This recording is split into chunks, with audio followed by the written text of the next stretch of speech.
Bonjour marraine, et bienvenue sur Les Belles d'Ébène, un espace dédié à l'épanouissement, à l'encouragement et à la valorisation de la femme africaine. Dans cette série qui comprendra 20 vidéos, nous parlerons d'amour, de foi et d'épanouissement dans le couple africain. Dans les précédents épisodes, nous avons parlé de respect, de gratitude, de pardon et de communication. Aujourd'hui, nous allons aborder une clé qui change tout dans la dynamique du couple. Il s'agit de ne pas chercher à avoir toujours raison. Oui marraine, vouloir avoir toujours raison peut devenir un poison silencieux dans le couple. Parce que dans l'amour, il ne s'agit pas de gagner une bataille, mais de protéger la paix. Parfois, choisir la paix vaut bien plus que prouver qu'on a raison. Marraine, tu dois comprendre que dans un couple, deux vérités peuvent coexister. Ton point de vue peut être juste, et celui de ton partenaire aussi. Mais, ils peuvent simplement être différents. Voici comment ne pas chercher à avoir raison de manière pratique, pas à pas. Le premier point consiste à respirer avant de répondre. Quand tu sens la tension monter, fais une pause. Parfois, le silence est plus sage que la réplique. Le deuxième point consiste à te rappeler que ton but n'est pas de gagner la discussion, mais de garder la connexion. Tu peux avoir raison, mais perdre la paix du foyer, et ça, marraine, ça ne vaut pas la peine. Le troisième point consiste à écouter sincèrement l'autre version des faits. Il ne s'agit pas de te taire en attendant ton tour, mais d'écouter pour comprendre. Le quatrième point consiste à reconnaître la part de vérité dans ce qu'il dit. Tu peux dire « Je comprends ton point de vue », même si je vois les choses autrement.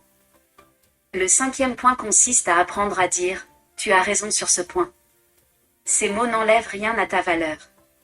Au contraire, ils montrent ta sagesse et ta maturité. Voici à présent quelques exemples pratiques pour apprendre à ne pas chercher à avoir toujours raison. Le premier exemple consiste à choisir de ne pas répondre sur le ton de la provocation. Quand ton partenaire hausse la voix, garde ton calme et dis « Je préfère qu'on en parle plus tard, quand on sera plus apaisé ».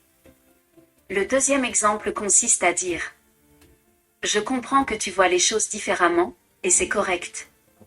Cette phrase désamorce beaucoup de conflits. Le troisième exemple consiste à reconnaître tes erreurs quand tu te rends compte que tu t'es trompé. C'est un signe de grandeur, pas de faiblesse. Le quatrième exemple consiste à te demander, est-ce que cette discussion vaut la peine de perdre la paix entre nous? Si la réponse est non, laisse aller. Le cinquième exemple consiste à transformer les désaccords en opportunités de dialogue, et si on trouvait un terrain d'entente ensemble? Mets la main sur ton cœur, marraine, et répète cette déclaration de foi avec moi. Répète-la 7 fois de suite pour avoir un couple harmonieux. Dis ceci, Seigneur, donne-moi la sagesse de choisir la paix plutôt que l'orgueil. Apprends-moi à aimer plus que je ne veuille avoir raison. Je déclare que mon cœur est doux, calme et patient. Mon couple est une école d'humilité, de compréhension et d'amour véritable. Amen. Aujourd'hui, marraine, je t'invite à observer une discussion récente où tu as voulu avoir le dernier mot. Demande-toi, est-ce que ça en valait vraiment la peine? Et si tu en as le courage, va dire à ton partenaire, je choisis la paix, pas le conflit.